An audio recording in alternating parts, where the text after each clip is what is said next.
নমস্কাৰ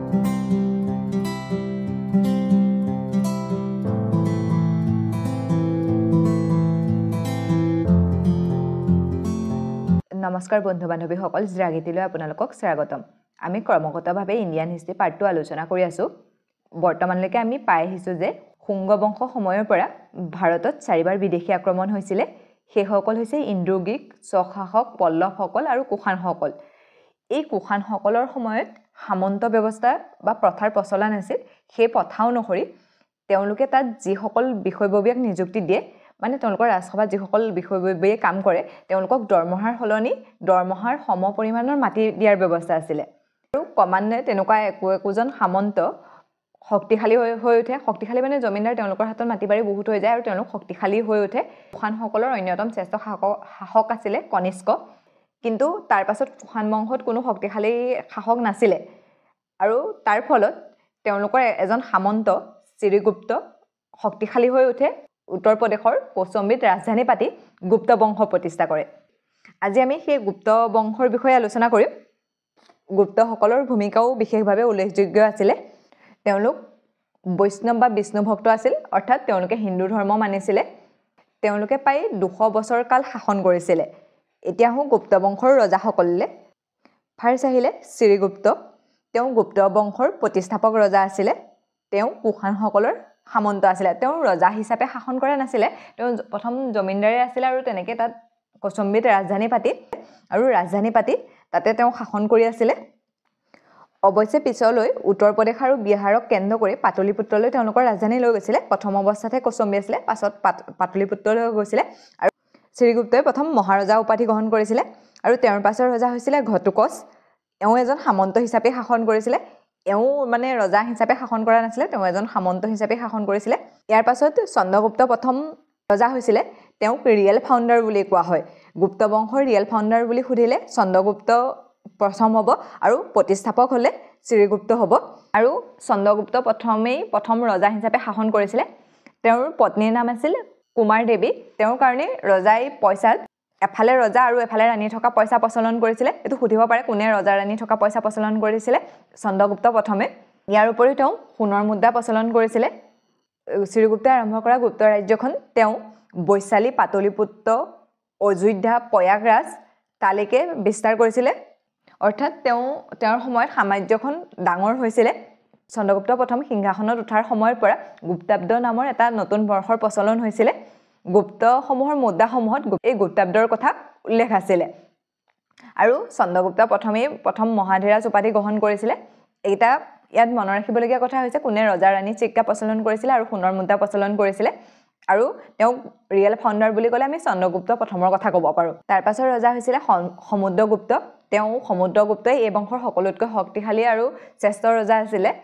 সমুদ্ৰগুপ্তৰ সৰুকালৰ নাম আছিলে কাশী আৰু তেওঁক লিচাম্ভি দুহিতা বুলিও কোৱা হয়। মানে লিচাম্ভিৰ নাতিনীয়েক, তেওঁৰ মাক বিহাৰৰ লিচাম্ভিৰ আছিলে আৰু সেইকাৰণে তেওঁক লিচাম্ভিৰ দুহিতা মানে লিচাম্ভিৰ নাতিনীয়েক বুলি কোৱা হয়। গুপ্ত বংশৰ সকলোতকৈ প্ৰতাপী ৰজা আছিল, কৈ আহিছোঁ। তেওঁ নেপাল আৰু আফগানিস্তানলৈকে সাম্ৰাজ্য বিস্তাৰ কৰিছিলে। ভাবক, সেইফালে নেপাল আৰু এইফালে আফগানিস্তানলৈকে তেওঁৰ ৰাজ্যখন ডাঙৰ কৰিছিলে। কোৱা হয় যে তেওঁৰ উত্তৰৰ ফালে 9খন ৰাজ্য আৰু দক্ষিণৰ ফালে 12খন ৰাজ্য জয় কৰিছিলে। এইবিলাক এলাহাবাদ প্ৰশস্তিত উল্লেখ আছে। আৰু তেওঁৰ ঘোঁৰাই 3খন সমুদ্ৰৰ পানী খাব পাৰে। মানে তেওঁ দক্ষিণ ভাৰতক সম্পূৰ্ণৰূপে জয় কৰিছিলে। তেওঁ আৰব সাগৰ, বে অফ বেংগল আৰু ভাৰত মহাসাগৰত মানে তেওঁৰ ঘোঁৰাই পানী খাব পাৰে। ইয়াক মানে এইটো বুজাবলৈ বিচৰা হৈছে সেই সময়ত ৰজাজনৰ শাসন যিমান দূৰলৈকে থাকে সিমান দূৰলৈকেহে মানে ঘোঁৰাটো যাব পাৰিব। অন্যখন ৰাজ্যততো যাব নোৱাৰে ন, বা অন্যখন ৰাজ্যত পানী খাব নোৱাৰে। এইটো বুজাইছে যে তেওঁ দক্ষিণ ভাৰতৰ ইমানখিনি জেগা জয় কৰিছিলে আৰু তাত তেওঁ মানে ঘোঁৰাই পানী খাব পাৰিছিলে। তেওঁক ভাৰতৰ নেপোলিয়ন বুলি কোৱা হয়। এইটো সুধিব পাৰে দেই, কাক ভাৰতৰ নেপোলিয়ন বুলি কোৱা হয়। সমুদ্ৰগুপ্তক কোৱা হয়। তাৰোপৰি তেওঁক ধৰণীকণ বুলিও কোৱা হয়। আমি যেতিয়া অসমৰ বৰ্মন বংশ পঢ়িছিলোঁ তেতিয়া পাইছিলোঁ যে সমুদ্ৰগুপ্তৰ এলাহাবাদ পিলাৰত বৰ্মন বংশৰ বিষয়ে উল্লেখ আছে। আৰু আমাৰ বৰ্মন বংশৰ ৰজা পুষ্য বৰ্মনৰ তেওঁ সমসাময়িক আছিলে। মানে তেওঁ সমুদ্ৰগুপ্তই ৰাজ্য জয় কৰি আহি পেলাই আমাৰ অসমো জয় কৰিছিলে, কিন্তু যেতিয়া বশ্যতা স্বীকাৰ কৰিলে তেতিয়া ঘূৰাই দিলে। ইয়াৰ প্ৰমাণস্বৰূপে তেজপুৰৰ দ পৰ্বতীয়াত যিখন শিলৰ তোৰণ আছে তাত থকা গংগা যমুনাৰ মূৰ্তিক গুপ্ত বংশৰ মানে ভাস্কৰ্যৰ স্পষ্ট নিদৰ্শন পোৱা যায় আৰু এইটো মনত ৰাখিব তেওঁৰ কাৰ সমসাময়িক আছিলে আমাৰ অসমৰ বৰ্মন বংশৰ পুষ্য বৰ্মনৰ সমসাময়িক আছিলে সমুদ্ৰগুপ্ত ভাৰতৰ নেপোলিয়ন বুলি কৈছিলে VA স্মিথে ইয়াৰ উপৰিও সমুদ্ৰগুপ্তক হিৰো অফ 100 বেটেল বুলি কোৱা হয় তেওঁৰ সেই এলাহাবাদ 65খন লিখিছিলে হৰিসেনে তেওঁ ৰাজসভাৰ কবি আছিলে এটো সুধিব সমুদ্ৰগুপ্তৰ ৰাজসভাৰ কবি কোন আছিলে হৰিসেন আৰু তেওঁ এলাহাবাদ 65খন লিখিছিলে ইয়াত অসমৰ বৰ্মন বংশৰ কথা উল্লেখ আছে আৰু এলাহাবাদ 65 কি ভাষাত লিখিছিলে সংস্কৃত ভাষাত লিখিছিলে সমুদ্ৰগুপ্তক কবিৰাজ বুলিও কোৱা হয় তেওঁ বিনা বজাই ভাল পাইছিলে আৰু তেওঁ বিনা বজাই ভাল পোৱাৰ কাৰণে পইচাত এফালে বিনা থকা আৰু এফালে সৈন্য বাহিনী থকাৰ মুদ্ৰা প্ৰচলন কৰিছিলে ইয়াৰ উপৰিও তেওঁ ময়ূৰ শৈলীৰ মানে ময়ূৰ থকা পইচা প্ৰচলন কৰিছিলে হেতু সুধিব তাৰ পাছৰ ৰজা হৈছিলে ৰামগুপ্তই দেৱী নামৰ এগৰাকী কুঁৱৰীক বিয়া কৰাইছিলে কিন্তু সেই দেৱীয়ে ৰামগুপ্তৰ ভায়েক চন্দ্ৰগুপ্ত দ্বিতীয়ৰ লগত প্ৰেম হৈছিলে আৰু তেওঁলোক দুজনে চন্দ্ৰগুপ্ত দ্বিতীয় আৰু দেৱীয়ে মিলি ৰামগুপ্তক হত্যা কৰে আৰু দেৱী চন্দ্ৰগুপ্তৰ লগত বিয়া হয় আৰু তাৰ পাছত চন্দ্ৰগুপ্ত দ্বিতীয় সিংহাসনত উঠে চন্দ্ৰগুপ্ত দ্বিতীয় ৰাজধানী উজ্জয়িনীলৈ লৈ গৈছিলে তেওঁ বিক্ৰমাদিত্য উপাধি গ্ৰহণ কৰিছিলে এটো তেওঁ শক শাসকসকলক হেৰুৱাই বিক্ৰমাদিত্য উপাধি গ্ৰহণ কৰিছিলে বিক্ৰমাদিত্য উপাধি প্ৰথম কোনে গ্ৰহণ কৰিছিলে মালৱাৰ শাসকসকলে গ্ৰহণ কৰিছিলে আৰু এনেকুৱা বিক্ৰমাদিত্য উপাধি 14 জন ৰজাই লৈছিলে তাৰ ভিতৰতে চন্দ্ৰগুপ্ত দ্বিতীয় সকলোতকৈ শ্ৰেষ্ঠ আছিলে চন্দ্ৰগুপ্ত দ্বিতীয়ৰ সময়ত এজন চীনা পৰিবাজক ফৰিয়ান আহিছিলে ভাৰতলৈ কিউকি নামৰ গ্ৰন্থখন ৰচনা কৰিছিলে চন্দ্ৰগুপ্ত দ্বিতীয়ক ন্যায়ৰ ৰজা বুলি কোৱা হয় উত্তৰ ৰাজসভাত নৱৰত্ন আছিলে সেইসকলৰ ভিতৰত কেইজনমান হৈছে কালিদাস তেওঁ ভাৰতৰ শেক্সপিয়াৰ বুলি কোৱা হয় এইটা একদম মনত ৰাখিব দেই কাৰ ৰাজসভাত আছিলে কালিদাস চন্দ্ৰগুপ্ত দ্বিতীয়ৰ ৰাজসভাত আছিলে হৰিসেন কাৰ ৰাজসভাত আছিলে সমুদ্ৰগুপ্তৰ তেওঁ অভিজ্ঞানম শকুন্তলম মেঘদূত বা শকুন্তলা লিখিছিলে তাৰ পাছত আছিলে আৰ্যভট্ট তেওঁ আৰ্যভট্ট বা সূৰ্য সিদ্ধান্ত লিখিছিলে আৰ্যভট্ট আৰু তেওঁ চন্দ্ৰগুপ্ত দ্বিতীয়ৰ ৰাজসভাতে আছিলে আৰ্যভট্টত page value of first 9 number of 0ৰ কথা উল্লেখ আছে মানে আমাৰ প্ৰথম 9টা সংখ্যাৰ স্থানটো আৰু 0ৰ কথা তাত উল্লেখ কৰা হৈছিলে তেওঁ শূন্যৰ আৱিষ্কাৰ কৰিছিলে আৰ্যভট্টক ফাদাৰ অফ এলজেব্ৰা বুলি কোৱা হয় তাৰ পাছত আছিলে ধনমন্ত্ৰী তেওঁ এজন চিকিৎসক আছিলে ইয়াৰ উপৰিও অমৰ দাস আছিলে একজন মানে বহুত বিখ্যাত বিদগ্ধ পণ্ডিত তেওঁৰ সভাত আছিলে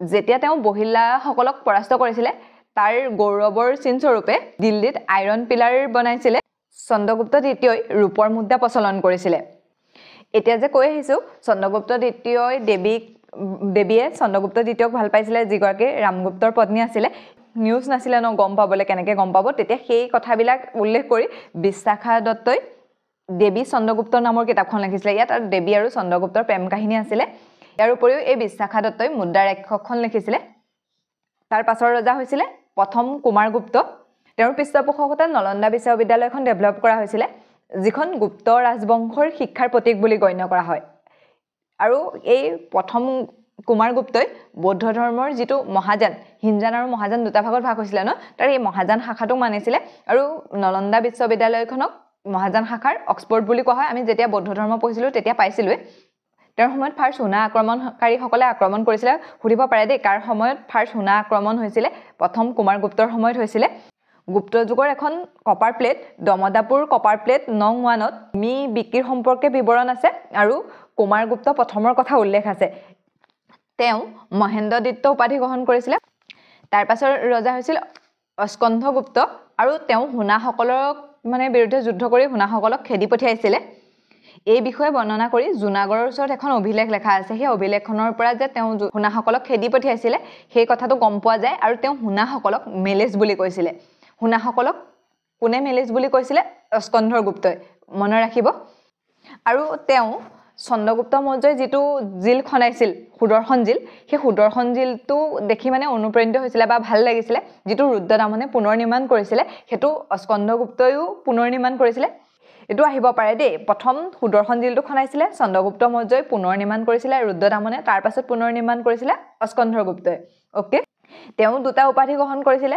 হেগিটা হৈছে কামাদেতি আৰু দেৱৰাজ তেওঁৰ পাছৰ ৰজা হৈছিলে ভানুগুপ্ত এওঁ এখন এৰণ নামৰ অভিলেখ লেখাইছিলে য'ত সতী প্ৰথাৰ কথা উল্লেখ আছে এই বংশৰ শেষৰ ৰজা হৈছে বিষ্ণুগুপ্ত তেওঁৰ সময়ত মিহিৰ খোলাৰ নেতৃত্বত অহা হুনা সেনাবাহিনীয়ে গুপ্ত সাম্ৰাজ্য আক্ৰমণ কৰে আৰু গুপ্ত ৰাজ্যখন চেদেলি ভেদেলি হৈ পৰে ইয়াৰ পাছত তেওঁলোকৰ তাতো সামন্তৰ ব্যৱস্থা আছে সেই সামন্তসকলৰ প্ৰভাকৰ বৰ্ধক নামৰ এজনে পুনৰ একত্ৰিত কৰি আকৌ সাম্ৰাজ্য স্থাপন কৰে বৰ্ধক বংশ নামেৰে এটা বংশৰ প্ৰতিষ্ঠা কৰে সেইটো আমি পাছত পঢ়িম এতিয়া গুপ্ত বংশৰ অন্য কেইটামান গুৰুত্বপূৰ্ণ তথ্য চাই লওঁ গুপ্ত যুগত ৰজাক ভগৱানৰ অৱতাৰ হিচাপে গণ্য কৰা হয় মানে তেওঁৱে সৰ্বশ্ৰেষ্ঠ হিচাপে ভবা হৈছিলে তেওঁলোকে প্ৰশাসনৰ সুবিধাৰ্থে সাম্ৰাজ্যখনক প্ৰদেশ বিষয় বা জিলা গাঁও আদি ভাগ কৰিছিলে প্ৰথমতে কোনে এনে ধৰণে ভাগ কৰিছিলে বাৰু চন্দ্ৰগুপ্ত মৌৰ্যই তেওঁ প্ৰথম পৌৰসভা গঠন কৰিছিলে যিজন মৌৰ্য বংশৰ প্ৰতিষ্ঠাপক আছিলে ইয়াৰ বাবে তেওঁলোকে প্ৰথম অৱস্থাত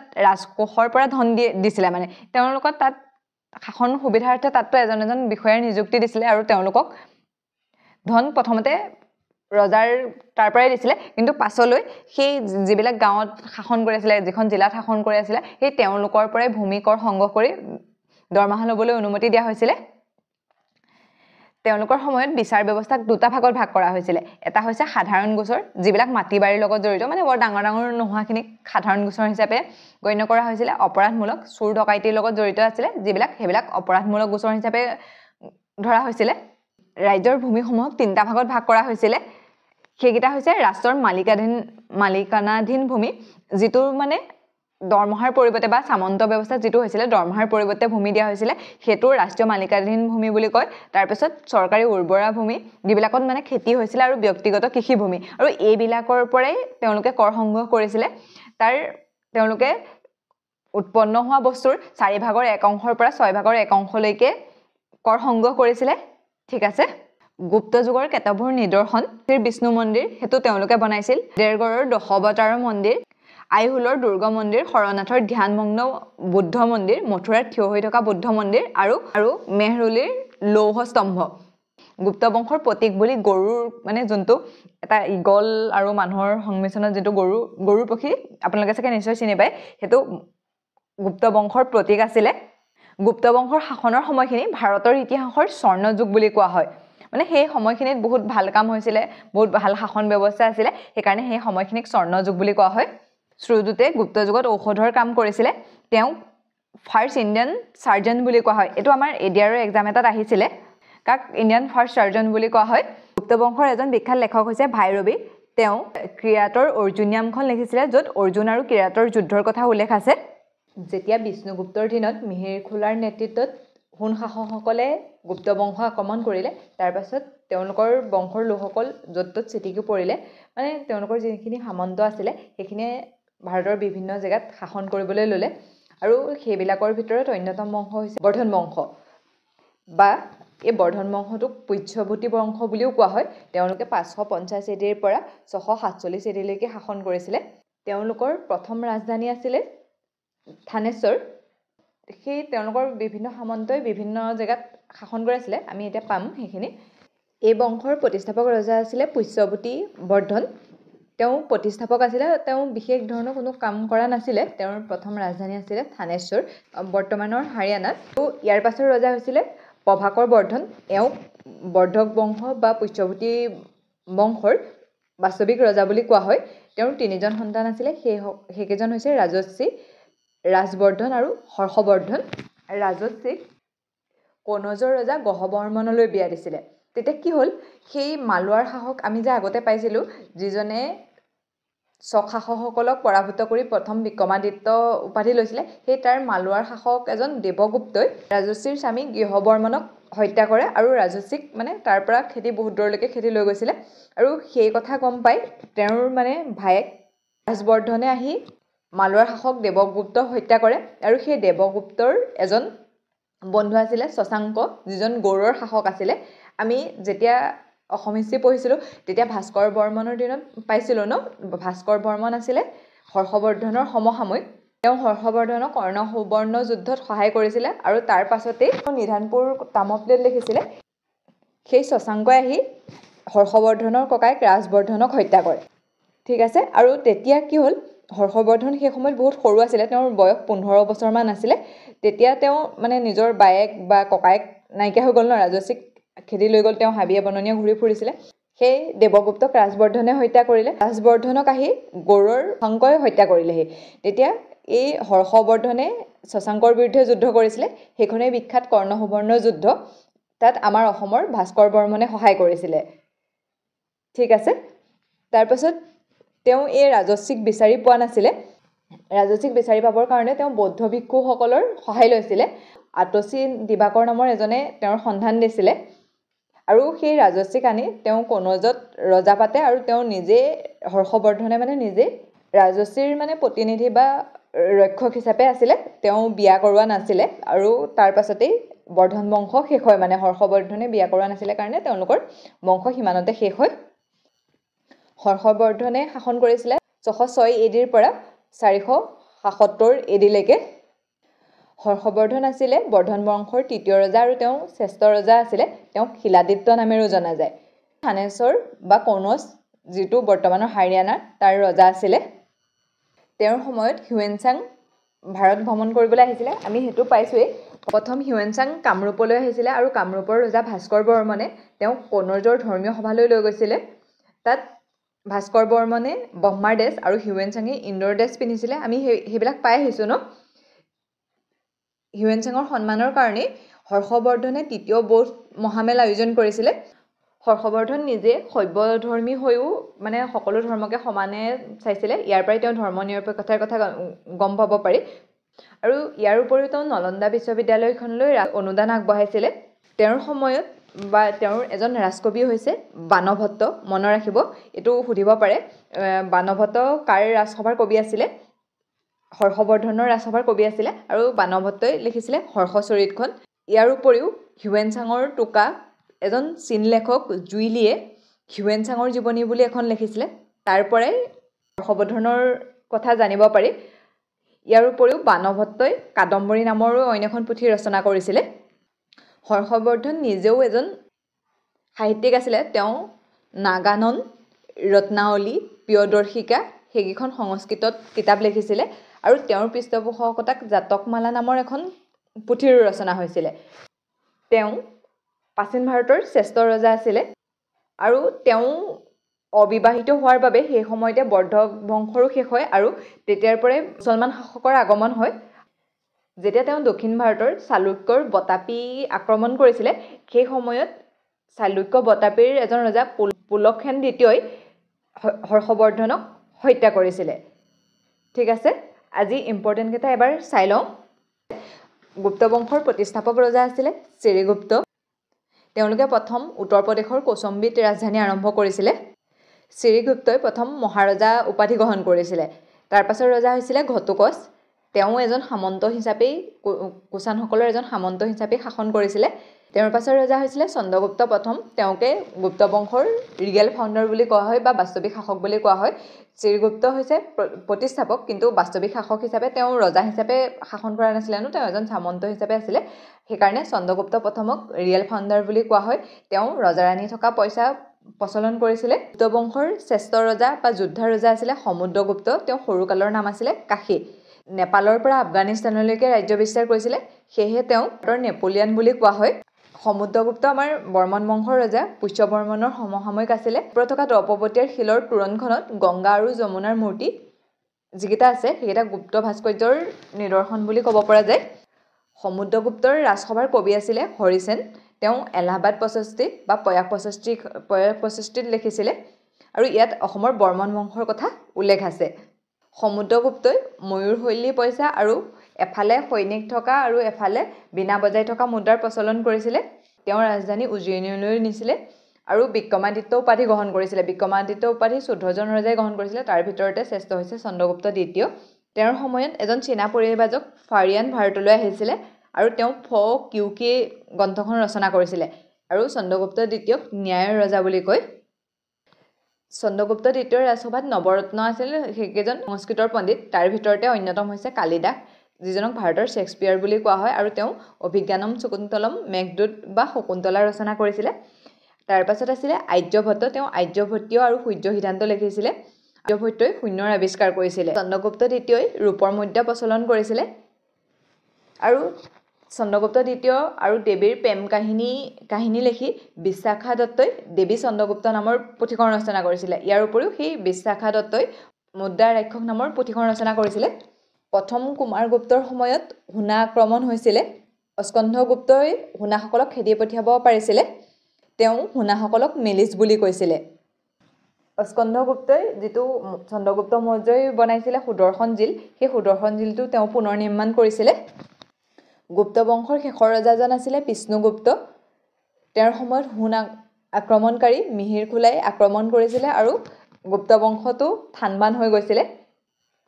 গুপ্ত বংশৰ প্ৰতীক আছিলে গৰুৰ। ক্ৰোধত গুপ্ত যুগৰ ঔষধৰ ওপৰত কাম কৰিছিলে। তেওঁক ফাৰ্ষ্ট ইণ্ডিয়ান চাৰ্জন বুলি কোৱা হয়। তাৰপাছত আহিলে গুপ্ত বংশৰ শ্ৰামন্ত বৰ্ধন বংশ বা পুষ্যভূতি বংশ। এই বংশতে 550 AD ৰ পৰা 647 AD লৈকে শাসন কৰিছিলে। এই বংশৰ প্ৰতিষ্ঠাপক আছিলে পুষ্যভূতি বৰ্মন। প্ৰভাকৰ বৰ্ধনক বাস্তৱিক শাসক বুলি কোৱা হয়। তেওঁৰ 3জন সন্তান আছিলে ৰাজশ্ৰী, ৰাজবৰ্ধন আৰু হৰ্ষবৰ্ধন। এই বংশৰ শ্ৰেষ্ঠ ৰজা আছিলে হৰ্ষবৰ্ধন। তেওঁ আমাৰ অসমৰ ভাস্কৰ বৰ্মনৰ সমসাময়িক আছিলে। তেওঁৰ সময়ত হিউৱেন চাং ভাৰতলৈ আহিছিলে আৰু তেওঁৰ ৰাজসভাৰ কবি হৈছে বাণভট্ট আৰু বাণভট্টই হৰ্ষচৰিত লিখিছিলে। ইয়াৰ উপৰিও তেওঁ নিজেও কবি আছিলে। তেওঁ নগানন্দ, ৰত্নাৱলী, প্ৰিয়দৰ্শিকা তেওঁ নিজে লিখিছিলে। সংস্কৃত কিতাপ হয় সেইকেইখন। তেওঁৰ পৃষ্ঠপোষকতাতেই জাতকমালাও ৰচনা হৈছিলে। চালুক্যৰ প্ৰতাপী শাসক পুলকসেন দ্বিতীয়ই হৰ্ষবৰ্ধনক হত্যা কৰে আৰু তেওঁ অবিবাহিত আছিল কাৰণে সেইখিনি বৰ্ধন বংশৰ শেষ হয় আৰু তাৰ পাছৰ পৰাই মুছলমান শাসকসকলে ভাৰত আক্ৰমণ কৰিছিলে। ঠিক আছে, আজিলৈ ইমানতে এৰিছোঁ। অন্য এটা ভিডিঅ'ত লগ পোৱাৰ প্ৰতিশ্ৰুতিৰে।